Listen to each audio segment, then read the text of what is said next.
Hi friends good morning और আমি অনিন্দিতা চলে এসেছি রান্নাঘরে একটা সুন্দর রেসিপি নিয়ে। আর তোমরা দেখতেই পাচ্ছ সামনে রয়েছে মিষ্টি কুমড়ো।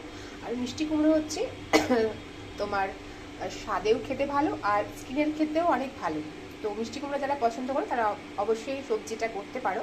খুব চটজলদি একটা রান্না, খুব একটা রেসিপির একটা চটজলদি রেসিপি, খুব ইজিলি একটা রেসিপি, কিন্তু খুব সুন্দর খেতে, খুব সুস্বাদু। তো সেটাই করতে চলেছি। তো দেখো এখানে নিয়ে নিয়েছি আমি 250 গ্রাম মতন মিষ্টি কুমড়ো। যা যেটা পরিমাণ কমও করতে পারো, বেশি করতে পারো, সেটা নিজস্ব ব্যক্তিগত ব্যাপার। প্রথমে নিয়ে নিয়েছি মিষ্টি কুমড়ো একটা সুন্দর এরকমভাবে দেখো কিউব করে কেটে নিয়েছি মিষ্টি কুমড়োটাকে।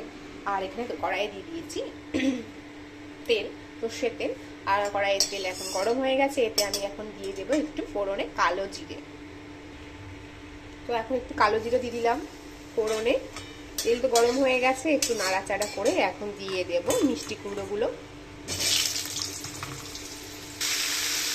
তো মিষ্টি কুমড়োটা এখন দেখো ভালো করে নাড়িয়ে চাড়িয়ে নিচ্ছি তেলের ওপরে, একটু লাল লাল করে প্রথমে ভেজে নেব। অলরেডি দেখো লাল করে ভাজা হয়ে গেছে। আমি এখানে এখন দিয়ে দিব কাঁচা লঙ্কা পরিমাণ মতন, ঝাল কম বেশি যেটা নিজের উপর ডিপেন্ড করছে। আর এখন এতে দিয়ে দেবো মটরশুঁটি, ছড়ানো মটরশুঁটি দিয়ে দিলাম। ভালো করে নাড়াচাড়া করে নেব। আর দেখো এতে নিয়ে নিয়েছি পরিমাণ মতন হলুদ, নুন, জিরে গুঁড়ো আর ধনে গুঁড়ো। জিরে গুঁড়োটা অল্প পরিমাণে দেবে, সেটাই বেশি ভালো। আর যে কোনো মশলা আমি অ্যাড করবো না। এতে আমি দিয়ে দিলাম সব মশলাগুলো, ভালো করে নাড়াচাড়া করে নেব।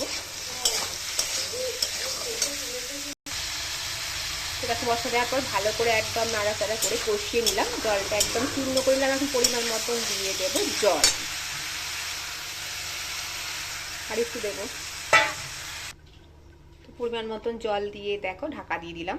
কিছুক্ষণ হবে 10 মিনিট মতন, একটু সিমে দিয়ে দেবো আঁচটা, তাহলে একটু ভালো করে সেদ্ধ হবে। তো দেখতে পাচ্ছি জলটা একদম প্রায় শুকিয়ে গেছে। এখন পরিমাণ মতন দিয়ে দেবো, মানে স্বাদ মতন দিয়ে দেবো চিনি। তো এখন গ্যাসে দিয়ে দিলাম পরিমাণ মতন চিনি। এখন একটু দিয়ে দেবো গরম মশলা, অল্প করে দিয়ে দেবো গরম মশলা। আর আরেকটু স্বাদ বাড়ানোর জন্য আমি এখন দিয়ে দিচ্ছি দেখো এই 1/2 চামচ মতন ঘি। তো দেখো মিষ্টি কুমড়োর এই সুস্বাদু রেসিপিটি একদম কমপ্লিট হয়ে গেছে। এবার আমি পাত্রে ঢেলে নেব।